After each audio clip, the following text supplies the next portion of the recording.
Hello everyone. We're leaving on the first leg of our journey back to the east coast of Florida. Today we're leaving Christmas Cove here in St. Thomas, U.S. Virgin Islands, and we're headed to Joost Van Dyke, which is up in the British Virgin Islands. I'll be going to Great Harbor in order to check in with customs and to do the various other things that need to be done. I'll stay at BVI for a couple days and then head from there on to Culebra in Puerto Rico. Pretty exciting to finally be getting started with the trip. It's been eventful and enjoyable getting everything done, but it is time to get going. Let's take a look at some of the preparations I had to do in order to get ready for this portion of the trip. This is a relatively short trip, only about 9.8 nautical miles, but it still entailed getting ready and getting things organized and doing the deeds. So anytime you get ready to leave on a trip, you need to take care of normal housekeeping matters, things like getting groceries, washing your laundry, and so on. Here on the island, in order to get around, we ride what is called the safari. After I finished up doing my laundry, I came back to say goodbye to some of my friends that I had made over the past couple of years and kind of bid them farewell. An important part of preparing to go to sea is securing all of your lockers. And they have these little twist buttons that you turn in order to properly secure them. Time to pull up the number one anchor. Get out of here. We're in 35 feet of water right now, and we're on a heading of 330. And we're headed to the channel that separates St. Thomas from Great St. James. And then from there we'll go on past St. John's on the eastern side, or St. Thomas on the western side, through the Windward Channel, and then past Labongo Key, and then on out and into the Great Blue Yonder. Goodbye, Christmas Cove. It was fun.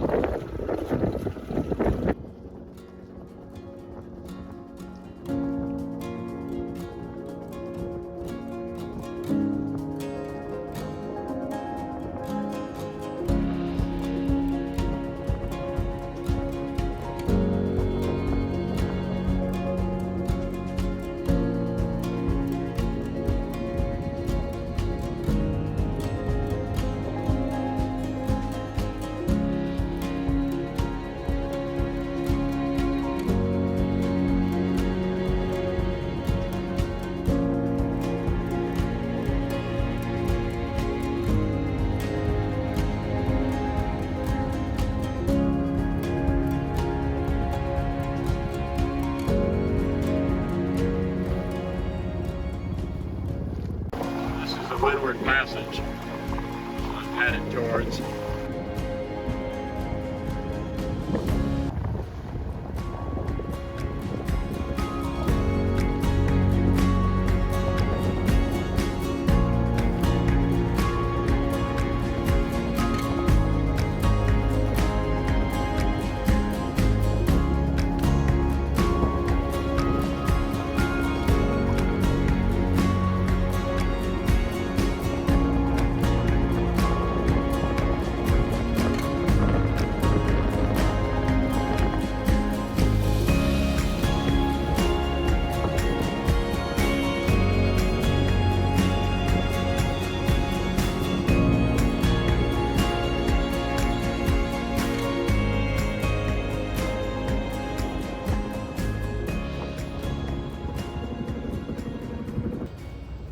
Okay, I've just arrived at Joost Van Dyke in the British Virgin Islands. I need to go clear customs. Before I do that, I need to hang my yellow Q flag This basically tells them that I want to clear in, health inspection and so on. It's called pratique. Probably pronouncing that wrong, but I pronounce a lot of things wrong. Well, there's a number of things that you have to do when you come to a foreign country. And it may not seem like the British Virgin Islands are that foreign, but it is a different country than the United States. So you do have to clear in and go through immigrations and customs and whatnot, same as you would at an airport, except here it's a little different. You're not only clearing yourself into the country like you would at an airport, you're also clearing your boat into the country. And that kind of entails a little bit more of a complication because, of course, you can bring things on your boat that you wouldn't be able to bring on an airplane or something like that. So you get some questions about are you importing any alcohol? Do you have any pets on board? Is everyone on board accounted for? When are you going to leave? Various things like this. So I went to the customs office and I took my boat paperwork with me, which included my documentation of the boat and also my passport. And I also checked in ahead of time through a website called Sail Clear, which is what the British Virgin Islands use to initially check you in. So after I went through Sail Clear, then I went ahead and went up to the customs house. It's a blue roofed building right there in Grand Harbor on Joost van Dyke. And I presented myself first to immigration, and they looked through my passport and the documents that I submitted with Sail Clear, and then they sent me over to customs. And he asked me a number of questions about why I was here and if I had any prohibited materials on the boat and so on. And then after I was done with customs, I went back to immigration and they sent me to the cashier's office in order to pay the fees for myself coming on the island. And that took a little bit of time. I'm not sure what she does there, but it's not a fast process. I'd say maybe 20 minutes. And then from there, she sends you to another cashier's office where you pay the fees to bring your boat into the country. And so I did that, and that was relatively quick, just a few minutes. The fees for both of those added up to $64, so not tremendously heartbreaking. I can handle that. And the reason mine is somewhat low is the size of my boat is somewhat small. Other people pay more, and I'm sure there's some people on smaller boats who pay less, but not very many, I would think. Then once you're done with the second treasurer's office, you return to immigration and they check and make sure that you've paid all of your fees and that you have the appropriate stamps. And then they give you your passport back and you're free to leave.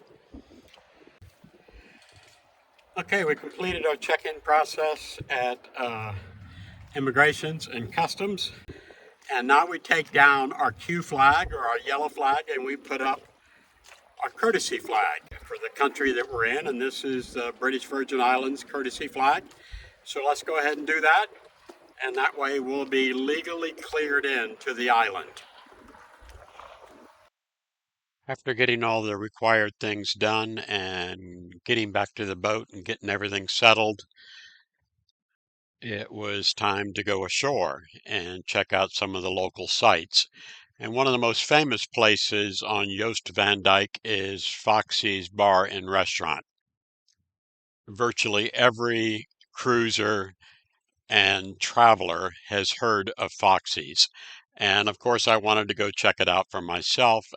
And it lived up to its reputation with great food, great service, and a very congenial atmosphere. I also walked down the beach and saw a number of the other establishments that were there. Some of them are only open at night and other ones are open during the daytime. The following day, I attempted to get a mooring, but I wasn't quick enough in getting the mooring off of Boti Bay, and so I had to move. And I went over to the west to what is known as White Bay and anchored over there. And it's another beautiful area, a little bit shallower than it was over in Grand Harbor. And of course, I went on shore and walked along the sand and checked out a couple of those establishments.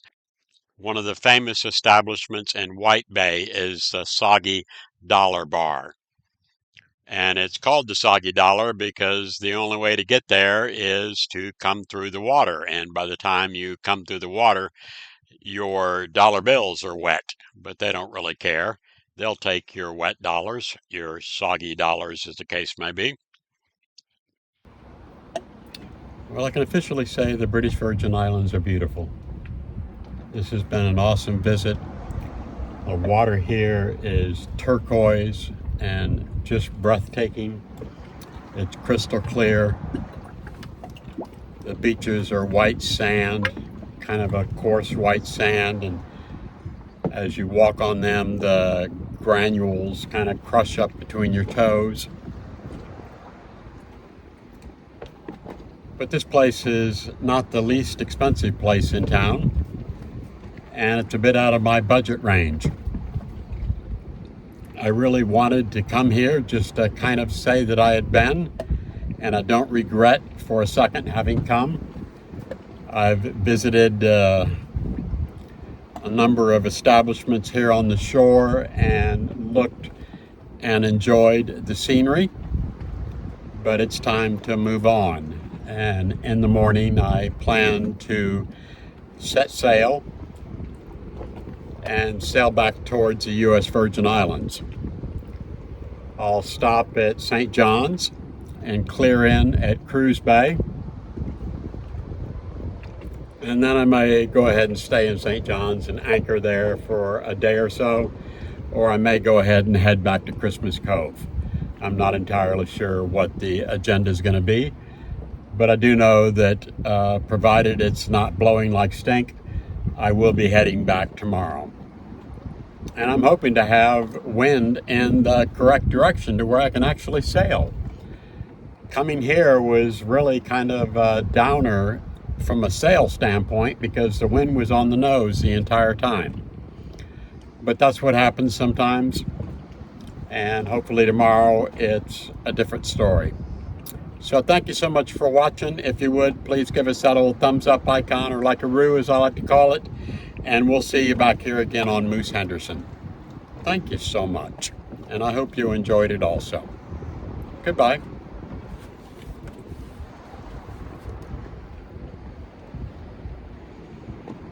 Hmm.